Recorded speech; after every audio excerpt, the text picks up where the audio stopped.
Hi guys, James at Rampant Lion Reviews again for you today with another beer review. For this one we are going to head down to England once again, and we're going to return to a brewery that has featured on the channel a good number of times before. According to my list of videos on YouTube, this is going to be the 19th review involving this brewery, which is quite impressive. I didn't quite realise that at the time, but this is a beer that I have very, very high expectations of. This brewery are very, very highly regarded in England, unquestionably one of the best breweries in England, and they're also regarded as one of the best breweries in the world these days as well. The style of beer that we're having a look at today is one that they're not so well known for, but I've heard from the English beer tubers that they are very, very good at it actually, and I know that this particular beer is supposed to be very, very nice as well. So fingers crossed it lives up to my admittedly very, very high expectations. So for this review then, we are going to head down to Manchester, which as we know is a great beer city these days, and we're going to have a look at another beer from Cloudwater Brewing Company. So this particular beer is called Persistence's Utile Bitter Chocolate Edition number 2.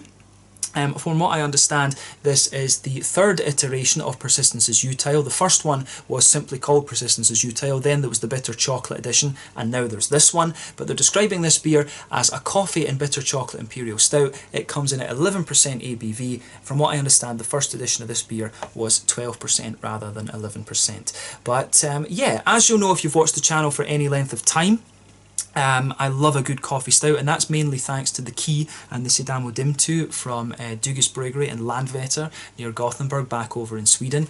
And yeah, I just really, this time when I was home, I really wanted to try one of the big Imperial Stouts from Cloudwater because I'd heard such good things about them. And then they had this one on the House of Trembling Madness. Great beer shop in York, incidentally, if you can get there physically. Otherwise, they've got a great web shop, one of the best value web shops in England, according to the English beer tubers, so do check them out.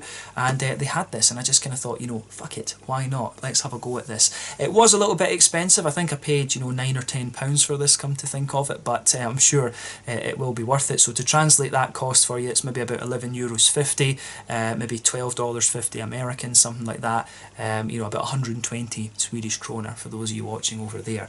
But yeah, my very first time reviewing a dark beer from these guys, if memory serves me correctly. This brewery, of course, made their name when it came to the big hazy New England style IPAs. They've been brewing a few more West Coast things in recent times, of course, as well. But pretty much all of the beers I've reviewed from these guys in the past have been different pale ales, IPAs, and stuff like this. I might have tried a stout when I was in the tap room, when I was in their tap room down in Manchester with the English beer tubers, but I honestly can't remember. But definitely my first stout review here for you on the channel from Cloudwater Brewing Company. So exciting times, very, very curious to see how this one turns out, and as always I hope that you guys enjoy my take on this beer as well. So let's go for it then. You know, very much looking forward to this one. So yeah, as always with my reviews, I'll tell you a little bit about the brewery before we taste the beer. If you want to get straight to the tasting, just fast forward. All the usual links are in the video description below. That's the brewery website, the link to my other reviews that I've done from Cloudwater Brewing Company before, and you will no doubt see more added to that list in the fairly near future. There's all the usual social media down there. If you want to see more reviews, do please consider subscribing to the channel. The whole channel, of course, has a geography-based tagging system, so you can go into the homepage and search for beer based on country, city, state, county, province, prefecture, whatever it is you're interested in.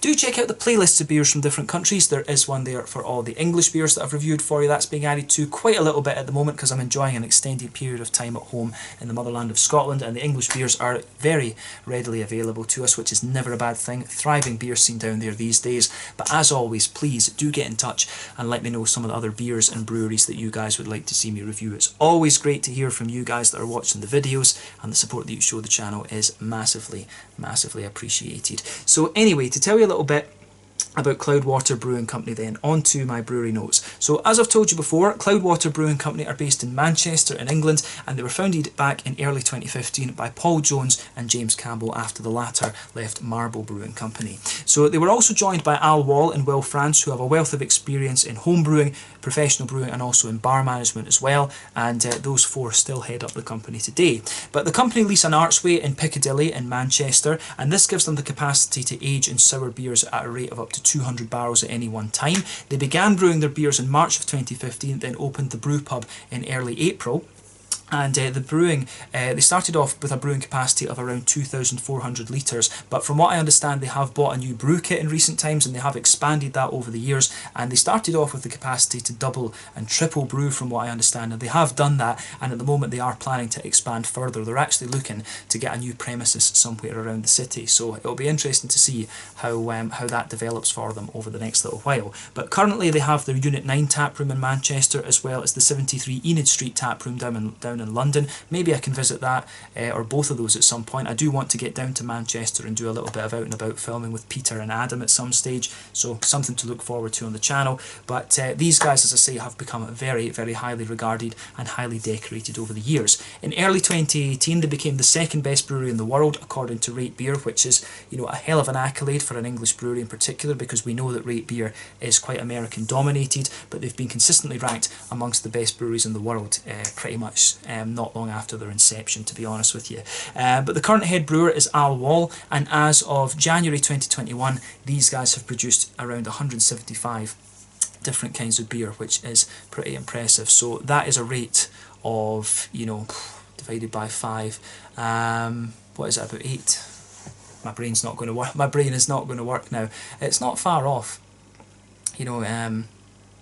My brain isn't going to work. I can't. Brain's too tired to do that math. So divided by 5, that's going to be 175 divided by 5, 30. Oh yeah, 35 beers. So that's about a rate of about 35 beers a year, which is pretty good. Although it might be a little bit less than that because it's 2015 to 2021 is like 6 years. So yeah, probably a rate of about 30 beers a year, let's just say that, somewhere in that kind of region, which is pretty impressive nonetheless. But yeah, that's all I can really tell you about Cloudwater Brewing Company for the moment. If you want to learn more about these guys, you can check out the brewery website, you can follow them on Facebook and Instagram to keep up to date with all the latest goings on, and you can of course check out the Rate Beer, Untappd and Beer Advocate pages to learn more about all the different beers that these guys have done. So yeah, hopefully at some stage we can do a little bit of an out and about video at the Unit 9 tap room down in Manchester. I would love to film there with Peter and Adam. Peter the Clueless Drinker and Adam at Mersey Beers, and if any of the other guys want to join, of course, that would be quite fun. I was there back in 2018, I want to say, with Paul Rameli, who was over from the States, and the English guys, and that was really, really good fun. Had a great time with them, which was awesome. So yeah, it would be nice to repeat that and do some things, do some filming out and about in Manchester. So we'll see about making that happen later on in the year. But yeah, it would also be cool to get these guys on for a Meet the Brewery interview. So I'll make some inquiries about that when I'm planning my England tour, if it is indeed going to be able to be done this year. So yeah, let's leave it at that for the kind of history section of the video, if you like, and let's go on and actually taste this beer. So yeah, I'll just let you have a little look at the artwork of this one before we open it up. As you can see, really interesting kind of artwork on this. You can see the coffee beans and the little malt grains and stuff like this. The artwork on that is absolutely lovely. There you can see the Cloudwater symbol there, which is very, very nice. You can see persistence is Utile, bitter chocolate edition number 2, coffee and bitter chocolate Imperial Stout. It says on the bottom of the can here, a decadent dessert beer combining 2 classic rich flavours.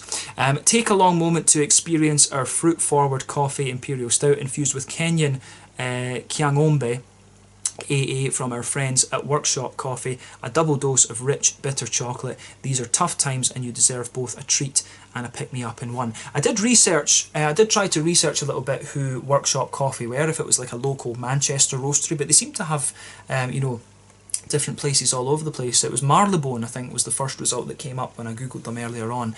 But yeah, it seems that they've got places all over it. But coffee, as I've said, is one of the most interesting adjuncts you can put in beer. Coffee beans are pretty much as diverse as hops. From what I understand, and again, if I'm wrong on this, you guys can correct me in the comment section below, but when it comes to coffee beans, there's quite a few variables you've got to consider there. You've got to consider where it's grown, because obviously you've got different minerals in the water and things like that. You've got different minerals in the soil, so that plays a role. But the main component, from what I understand, or the main variable, is the height at which the coffee is grown. They call it the mazel, the meters above sea level. So the higher you grow the coffee, apparently the more likely you are to get these big kind of citrusy and fruity and aromatic type flavours out of it. So yeah, coffee is pretty much it's as much craft as craft beer, to be honest with you. It's one of the most interesting adjuncts that you can put in beers, and it can really just give you such a depth to things. I don't drink coffee normally, but having some of these big coffee stouts has really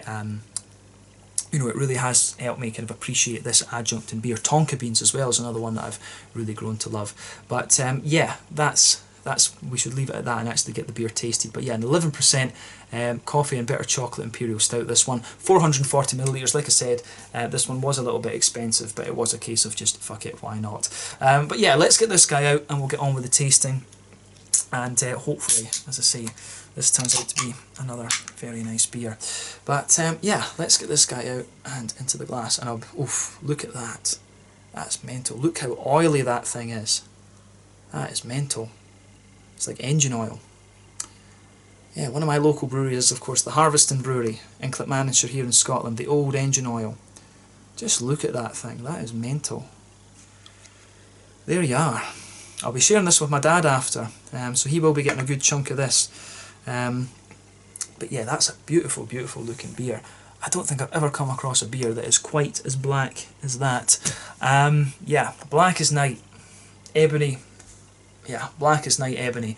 There's no other way to describe that. That's one of the blackest beers I think I've ever seen in the channel on 2,600 reviews. Just look at that.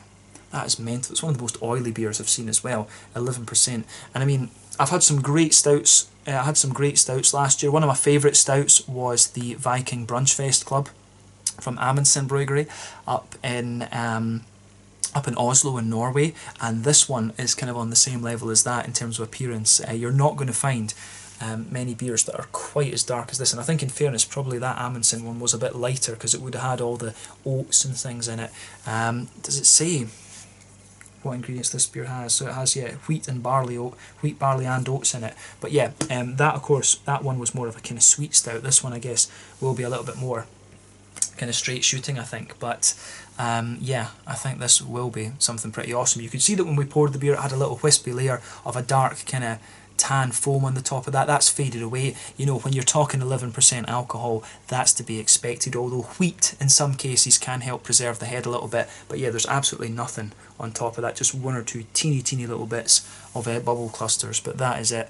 You know, black ebony kind of colour, this one, no way around that. Beautiful, beautiful looking beer, but nothing surprising about this beer when you consider what style it is. A big beast of a coffee and chocolate imperial stout.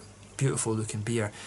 So yeah, let's take a closer look at the aroma of this one then and just see how we get on. You can see the booziness of this when you sugar it up, that kind of lacing it leaves around the edge of the glass there. But yeah, let's take a little quick look at that aroma. Oh, that is a beautiful, beautiful beer. Yeah. Let's focus on the coffee bean first off. It's kind of a tradition I've got with these big coffee stouts that we focus on the things from the coffee bean. So for me, this coffee bean is actually very, very smooth in its roastiness. It's got a lovely, you know, kind of earthy quality to it. I don't find the coffee in this one overly aromatic or floral or anything like that. It is mainly just a nice big kind of earthy thing. So yeah, I think both of the beers, the ones that I mentioned earlier, the Key and the Sudan Wadimta, I think both of those were Kenyan coffees, if I remember right, or maybe Ethiopian, African anyway. So yeah, the coffee notes in this are lovely. The more that your nose adjusts to the coffee, you start to get some kind of red fruity elements out of it. It's got a little bit of, you know, a black curranty type vibe to it. Mainly earthy and very smooth and roasty though. There's maybe a teeny little bit of a slightly floral kind of thing in there. It does develop a more aromatic quality as you go, but yeah, for me the dominant aromas of the coffee bean are the smooth roasty earthiness. That's what dominates. It develops a little bit of a floral aromaticity kind of thing later on, and then you've got a good little bit of a red fruity character. But what I'm also finding is that the red fruity notes really kind of round out a little bit and become juicier the more that you smell of it. So that's really interesting. So black currants, maybe even a little bit of an oily kind of blackberry from the coffee bean there. It's absolutely lovely, and that's only the coffee bean that we've looked at so far with this, and again it just goes to show you that one adjunct can give you all of these little subtleties, and it really just works extremely well in this beer. But this thing, you know, the base stout of this beer without the adjunct, I'm sure would be an absolute monster of a thing. You know, it kind of has to be with an 11%er. But remember, when it comes to these beers as well, big imperial stouts like this will undergo a very long boil, you know, like 4 or 5 hours. And things like that, you know, you can tell from the colour of this one, the longer you boil the beer, the more the sugars caramelise, and thus you get a darker colour out of it. And you can see from the lacing and things, when you sugar this beer about, it's extremely thick. But yeah, that's your coffee beans in this one, and they are forming the backbone of this beer. So let's try and focus on the other things that come out of this one now. But yeah, underneath that, you can definitely smell there's a bit of a kind of roasty, toasty, well-fired bread crusty quality to the beer. Definitely a little bit of a kind of brown, almost like German rye bread quality to it. Absolutely, that is also kind of coming out of this beer. But of course, when it's a coffee and bitter chocolate stout, those are the two elements that just dominate the aroma. But yeah, backbone of the beer for me, very well-fired, kind of bread crust, nice kind of smooth, almost German rye bread like thing in there. I wouldn't be surprised if there's a few varieties of Carafa malt in there. Carafa, of course, is a trademarked malt of the Weyermann maltery in Bamberg and Franconia in the north of Bavaria in Germany. Beautiful malt, incidentally. But yeah, you've got a lovely chocolatey depth to this beer as well. It's got a really nice balance between being, you know, milky and chocolatey in some aspects, you know, like a sort of 30% cocoa chocolate, 30 to 40%, but then you've also got these big darker cocoa elements as well, you know, like sort of 60 and even pushing up to, you know, 80 kind of percent cocoa. There's a great variety of chocolate in this one. But yeah, the one thing I don't get out of it is sometimes with these chocolate stouts, the chocolate can come across as being a little bit sort of powdery, you know, like these Nesquik powder things that you make chocolate milk with. It can sometimes come across as a little bit like that, but the one thing you don't get out of this beer is chocolatey dryness. The chocolate actually smells almost a little bit more kind of oily and really well rounded in a lot of ways. So yeah, there's a wee bit, for me there is a little bit of brown sugar in this one, like a little bit of a toasty, quite a toasty caramel to the beer, so I really appreciate that about this one for sure. So yeah, it's got a lovely, it really has a lovely,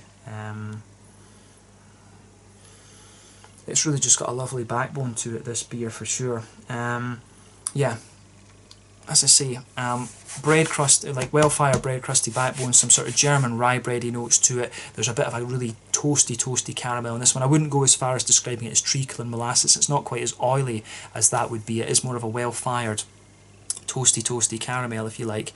But yeah, a whole variety of chocolate in this one.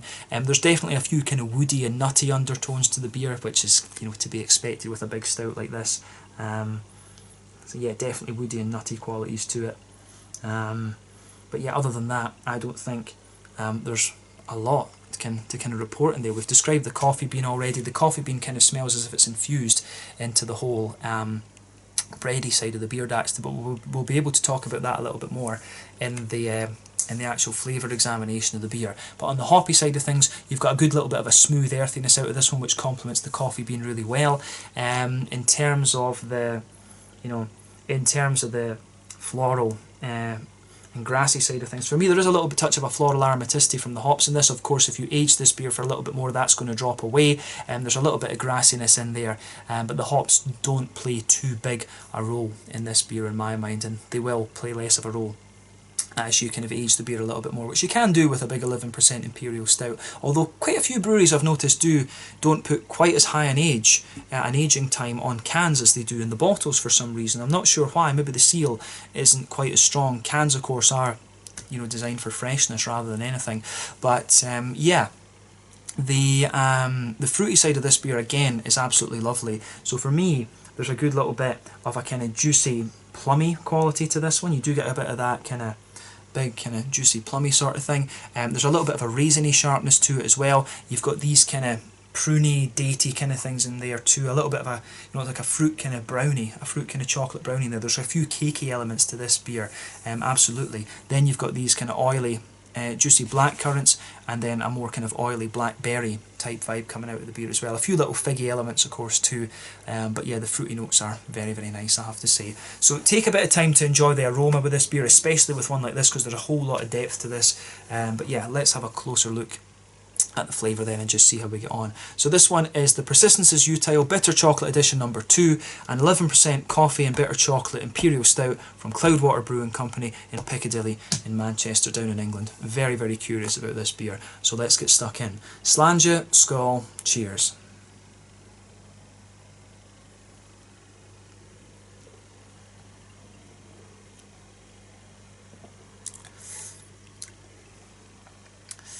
Yeah. That is an absolute monster. Just a beautifully, beautifully done beer. Yeah, it's one of the kind of, how do you say, it's one of the sort of roastier, kind of toastier coffee stouts that I've come across, if that makes sense. This is one where you can feel the coffee beans, that, you know, that sort of fibrous texture that you get when you bite into, like, you know, a kidney bean or a baked bean or whatever. This beer, like that sort of vibe, just it blankets all of your tongue, it blankets the whole thing, and you can feel as soon as you take this beer in, that roasty, it just comes out, that coffee bean dryness there. It's almost like you actually have coffee beans sitting there on your tongue and they just sort of break and just spread and give you that kind of, the inside of the bean sort of vibe, that sort of fibrous type texture. That forms the very, very backbone of this beer. And it's really nice. From the very front tip of your tongue to the very back of your palate, it's a really interesting mouthfeel point, that, and that's the first thing that struck me about this beer. But yeah, this is lovely. This is absolutely lovely. It's a big silky beast of a thing, this. So yeah, let's try and break down the flavour of this just a little bit more.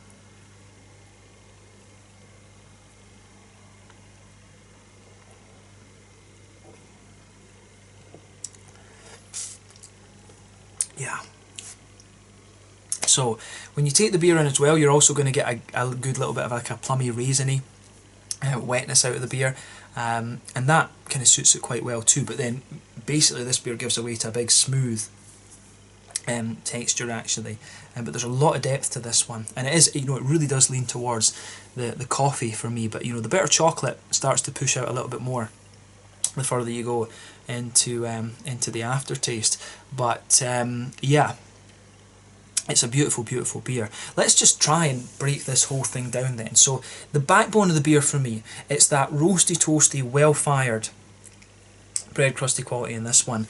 There's something about this beer that makes me want to say there's special B malt in this, but I do think there is some element of carafa in there as well. I've always found that Special B, and the reason I know quite a bit about Special B is Nerd Brewing in Malmö. You know, Hannes there loves to use Special B.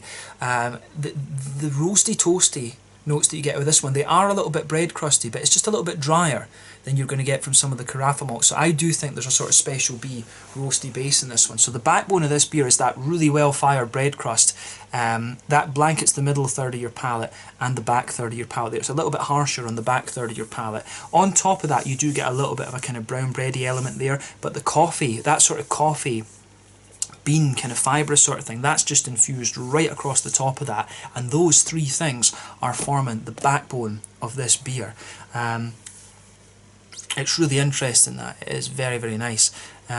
You can feel the bitterness of the coffee kind of intensifies in that border region between middle third and back third of your palate. It really does intensify there, but this is an interesting beer in that sense, because between middle third and back third of your palate, it's actually quite the same. Normally you get a bit of difference between these two areas of the palate for me, but it really is quite the same there. I would say that maybe the bitterness is a little bit more rounded at the very back of the palate, if that makes sense. But yeah, toasty, well-fired bread crust, a bit of a kind of brown rye bready sort of thing, pardon me, and then the sort of coffee bean fibrous kind of vibe just infused throughout the whole of the top of those two layers that I've just talked about, but with slightly more bitterness in the border region. But yeah, the coffee in this one, it is quite similar to what I described from the aroma. I mean, it's got a big earthy sort of quality to it, and I think the earthiness kind of comes out on the back third of your palate a little bit more. The earthiness just kind of lingers there, but then yeah, as you move further forward, you start to get a few more kind of floral elements from this from the coffee. So it's very smooth and very earthy, but it does have a nice little bit of floral character to it, and there's a wee bit of red fruit starts to evolve off the palate there as well. So yeah.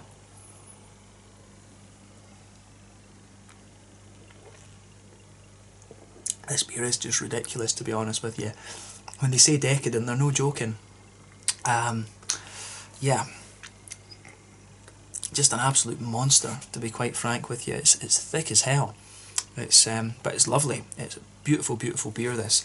I think this is one of the beers that you know, I think after trying this one, it's a good beer. But I think having tried this once, it's one of these sort of once-in-a-lifetime beers that once you've tried it, you know what it's like, and you're like, right, I've had my fix of this. It is a beer like this, to be honest with you, because it is just so crazy and decadent. But these, for me, these 440ml cans, I would say, you know, I'd be happy with a can about half the size of this, 250 or something, to be honest with you. For me, 440ml for a beer like this is a bit much, although in fairness you can share it with people. That's what I'm going to do with my dad after the video. But yeah, this is just a big beast of a beer. Yeah, the one thing I will say you can notice about this beer as well, when your mouth adjusts to it a little bit more, you can get a little bit of the wheat just kind of smoothing out the beer in the back third of your palate, and you also get some of the oaty characters in the middle third of your palate just sort of doing their magic there. But the oats and the wheat are not contributing much to the flavour in this beer in my mind. They're more there to kind of influence the mouthfeel of the beer. The oats will give you more of a kind of creaminess, whereas the wheat will give you a little bit more smoothness, if that makes sense. But yeah, it's lovely, this beer. Sitting on top of that kind of oaty layer in the middle of the palate, you do get that nice dry bitter chocolate in there. The chocolate that's coming out of this one must be about a 70-80% cocoa chocolate. It is quite like these these how would you say,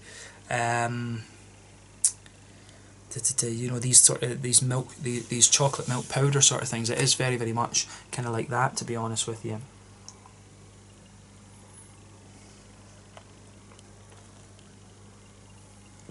So yeah, it's very, very much along those kind of lines. But yeah, in that middle, it's interesting in that middle third of your palate, because on top of that kind of oaty layer, and you get that chocolatey bitterness there, you've got a really oily, fruity character in there as well. The fruit from the coffee, that big kind of, I would call it plummy, and maybe I don't know about raisin, it's maybe not quite sharp enough to be raisins, that sort of plummy, pruny almost quality that you get out of this one, that kind of sits on top of the oats, and it's just a really weird place on the palate to get fruit out of the beer. The further you go into the aftertaste as well, in that very centre of your palate, you can detect a little bit of kind of brown sugar in there, and like I say, it's a really, really toasty caramel you get out of this one. I would hesitate to say treacle and molasses, but it's not a million miles away from there, these heavily caramelised brown sugars. There is a little bit of that going on in the very, very centre of your palate there. It's a very layered beer, this one, so yeah, bread crusty, well-fired bread crusty notes, rye bread, then the kind of coffee bean in there, then on top of that you've got the oats, then the kind of powdered chocolatey character that I was talking about, that 70-80% cocoa sort of thing, then on top of that some of the brown sugars, the caramelised molasses sort of thing, and then, well, actually no, sorry, the caramel's at the very top, but the kind of red fruity qualities, those prunes and dates and more prunes, I would say quite pruny rather than that, but yeah, those big blackberry sort of plummy kind of notes.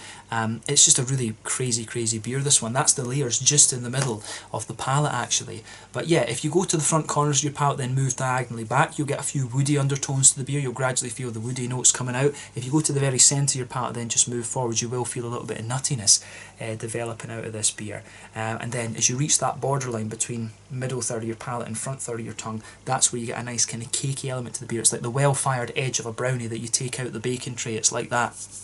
So yeah, that's the malty side of this beer, I think, described as well as I can do it, to be honest with you. There's a lot of stuff going on in this beer, and it just works really, really well. Let's focus on the hoppy side of things then. In the back corners of the palate, you've got a nice little bit of earthiness in there. I do wonder if this beer maybe has a little bit of Magnum in it. There's just something about the earthiness here that is familiar, so maybe a little bit of Magnum. But as you move further forward, the earthiness does spread forward a little bit, but then you start to get, the earthiness does spread quite far forward, but then you start to get a few kind of floral elements coming out of the beer. That will of course dissipate as you age this beer a little bit more, but then round the front curve of the palate there's a little bit of grassiness there, and I do still get a little bit of zest out of the grassiness here, but again that's going to dissipate the longer that you have this beer. Does this have a canned on date on it?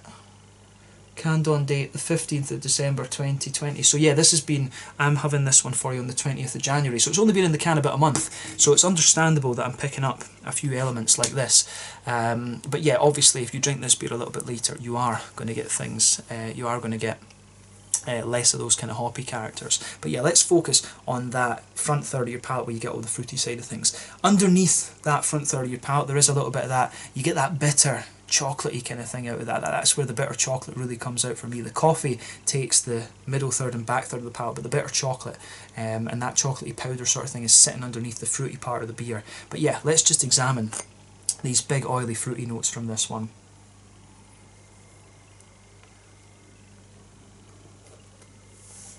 So yeah, when you take this beer in, you've got a lovely big oily plummy character there. It's also got a little bit of a raisiny sharpness to it, and that raisiny sharpness really does linger there the further that you go into the aftertaste. But yeah, as you move further forward from that, it almost gets just a little touch tart. It's almost like some of these beers that I've had where they've added raspberry into the brew. It's almost a little bit like that, which is really, really interesting. Just a little bit of tartness to this beer. But yeah, as you move further forward on that front third of your tongue, you start to get a little bit of a kind of black curranty vibe on the front half of the front third of your tongue, and then on top of that you get these big oily black curranty notes. I mean, I wouldn't be surprised that there could be a little bit of Bramling's Cross in this one. Bramling's Cross would be a really good hop to complement this beer. You could have Eureka, you could have Williamette in here. Cascade's also going to do a job, and potentially even Simcoe could give you some of these red fruity notes. I'd love to know what hop it is they've used in this one. Is it maybe, you know, just a little bit of Magnum, but the fruity notes are big and oily. You've got a lot going on in this one, and you've just got that kind of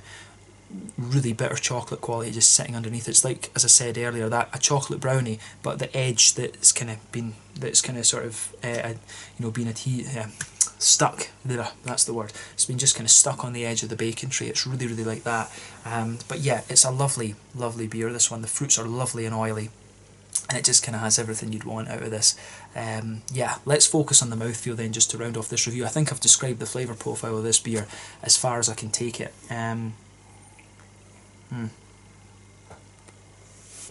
But yeah, for me, the mouthfeel, it's definitely full-bodied. There's no doubt in my mind about that. Carbonation is pretty much non-existent in this. This is just a big, silky, oily beast of an Imperial Stout.